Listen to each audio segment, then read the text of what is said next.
This is how villains are made. No one ever starts that way.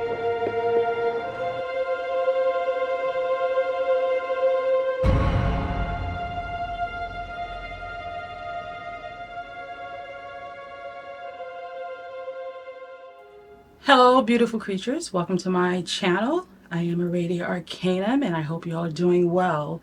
This video is going to be a little bit of me sharing some thoughts and some things that I think is important to hear and to talk about, and specifically in the world of spirituality, right? Because that's what, at least this is what my channel really focuses on. But this is something that touches us all, even the muggles, right? So welcome to all of you. If this is your first time here, please do consider subscribing. All things witchy, spirituality, occult, esoteric topics. And thank you for all of you who are still here with me. So if you want to hear what it is I have to say, grab a seat, grab something to drink, because this could be short, this could be long. I have no clue, but let's get into it. I think, and I love that song, by the way, This Is How Villains Are Made. And because it goes along with everything that I'm about to talk about. Now, when we come into this world of spirituality, most of us come across shadow work. And, we want to jump into healing traumas and, all of those things. And this is a journey, right? This is a lifelong journey, because there's always going to be something that you have to work on or work through, heal from. So this is a lifelong journey.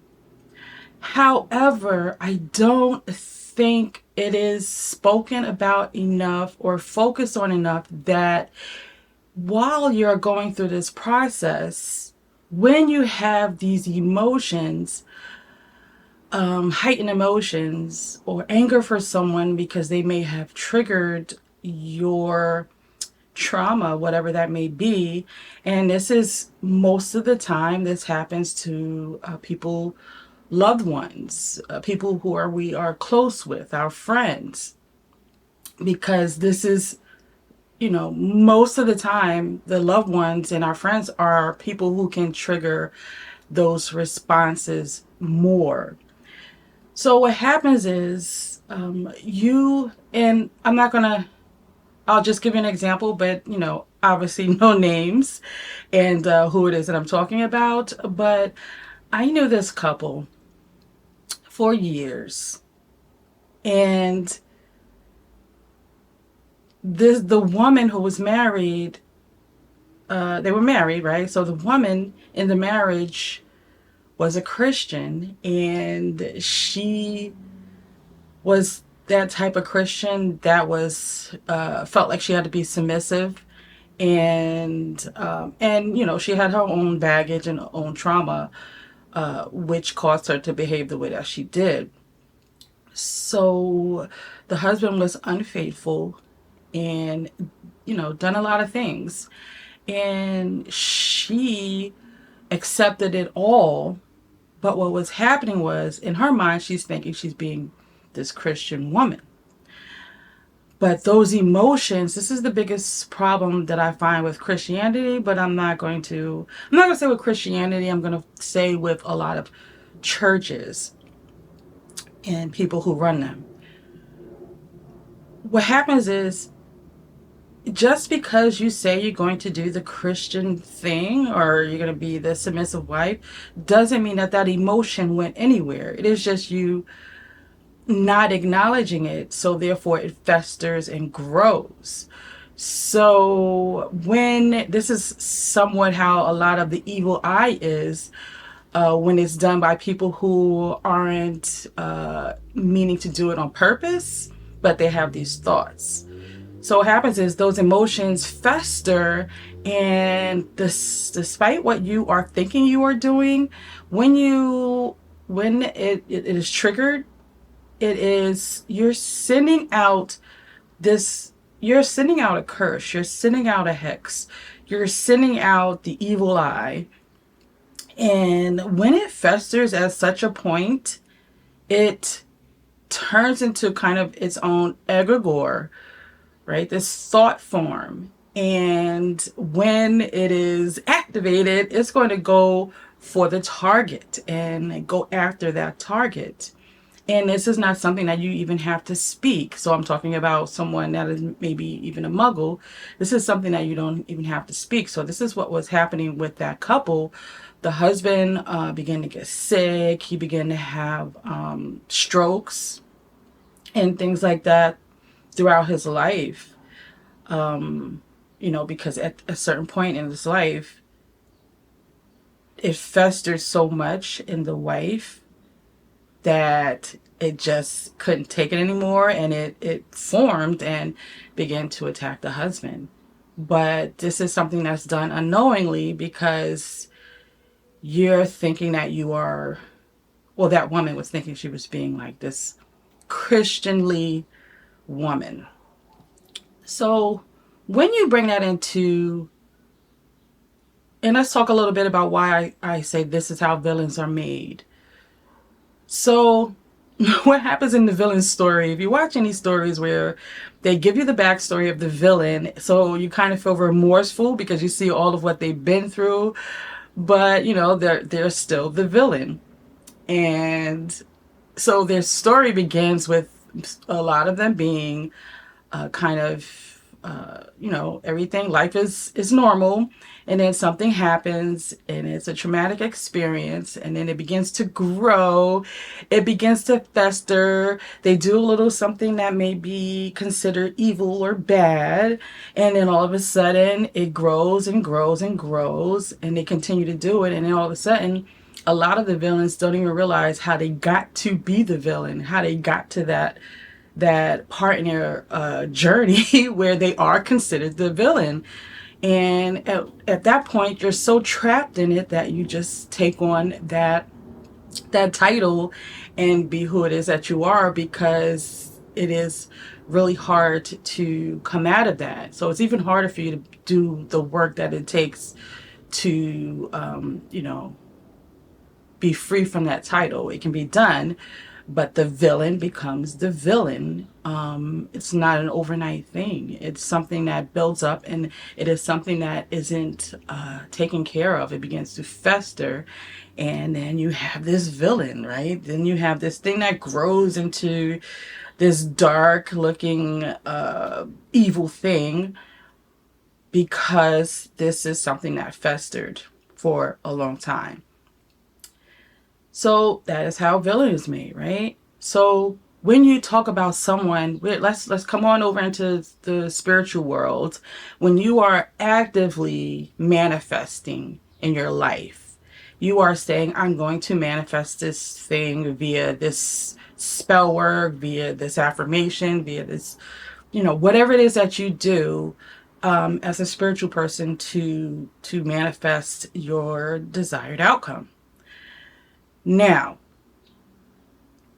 what happens is, because we all on the same level still, we have these things that we have to work through, and if they aren't addressed and they fester, even if they're not festering and you're working on it, you need to be aware that your stare, your evil eye, the words that are coming out of your mouth to your loved ones. And, I hear people tell me that they are like casting magic on their loved ones. And, you hear that it's not meant to do any harm. But what happens is, there's things that you cannot control. There's an element to the magic that can always become chaotic. That can always, you are never 100% in control of that magic, because there's always things that can interfere. Maybe someone else is casting magic. So you never know. So if I am, right, I would never cast any type of magic against my, and in the mind of a, this is how a villain is made. In your mind, you're like, I am not casting magic against them. I'm just going to give them a shove and let them, they need to do what's right, you know, because we know what's right for them. So this you really need to pay attention to how you respond in words, how you respond in your emotion. And this is one of the things that I like to do. And it's not, I'm not all the time that I can do it. We are, you know, in this human existence after all. But one of the things that I like to do is when there's a situation that happens, you know, when I could get a moment to look, I take a moment to cool down. When I cool down, I think, why did that just happen? Why did I react that way? Is that something, what's in me that made me respond that way? Why couldn't I have handled that in a better way? So I go through all the me, the things that are in me, because regardless if I feel vindicated, like if I feel right, like if I feel like I'm justified, regardless, there was a better way that maybe I could have handled the situation. Because what happens is two wrongs don't make a right, right? So even if there's a situation where you feel like you are right, the way that you handle it can make all the difference. So when you are having, especially around your loved ones, because you don't realize how powerful your words are.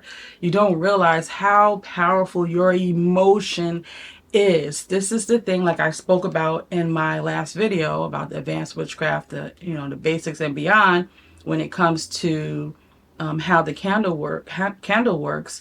It is that energy that's put into it, that emotion that's put into it.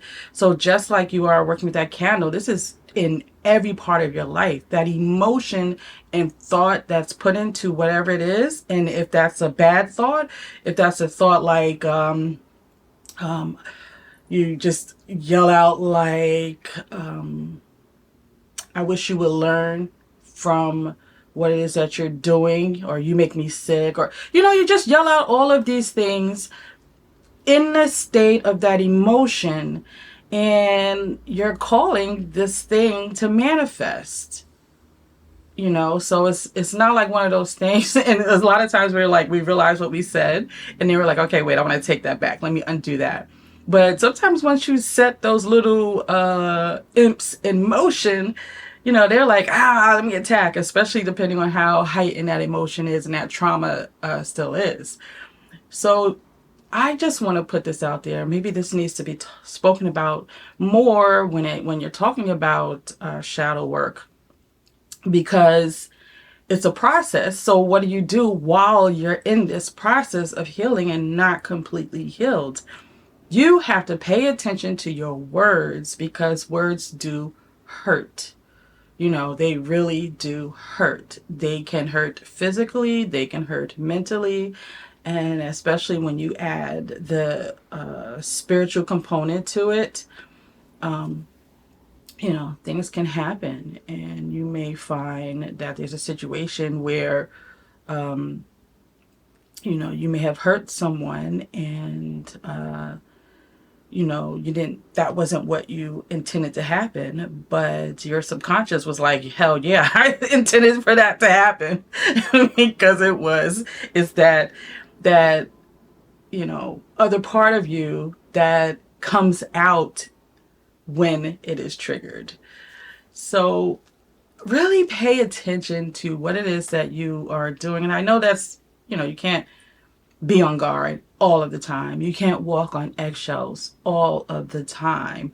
But what you can do is, when you are feeling it's a heightened emotion, then you can pay attention and just kind of, you know, be careful.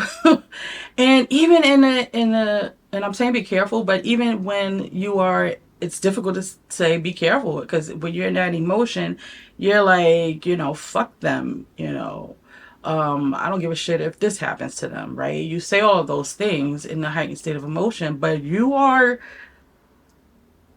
this, you can't just say, you can't just speak these things. You can, but just know that you are sending this out. You are inevitably sending a curse or a hex, at least.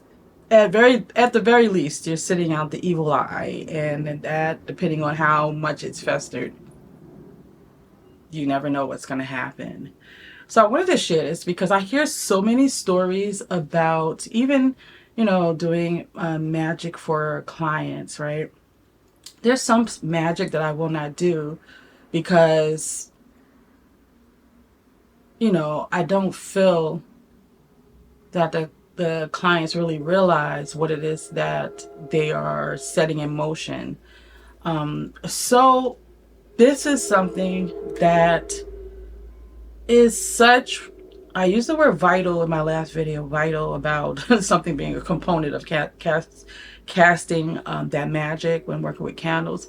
This is a vital component for you to be responsible with your emotion. Be responsible, because it's like that saying that they say in the movies where when you are provided with this gift, like if you're a superhero or something, that gift is, you have the greatest responsibility. And I feel like that in the world of magic, and when we manifest and cast magic, we are responsible for those actions, what we do. And when things happen, you can own up to it, be like, yeah, I did that. But if it's something that you really didn't mean to happen, this is where you really need to pay attention to what it is that you're saying and putting out there. And I'm not talking about if you are casting like a curse on somebody because you feel justified. This is something you're doing with intent, right? The right word, with intent. If you're doing this with intent, that's your prerogative. That's, you know what you're doing, right? So that's fine. But if you are not doing this with intent, that is all the more dangerous.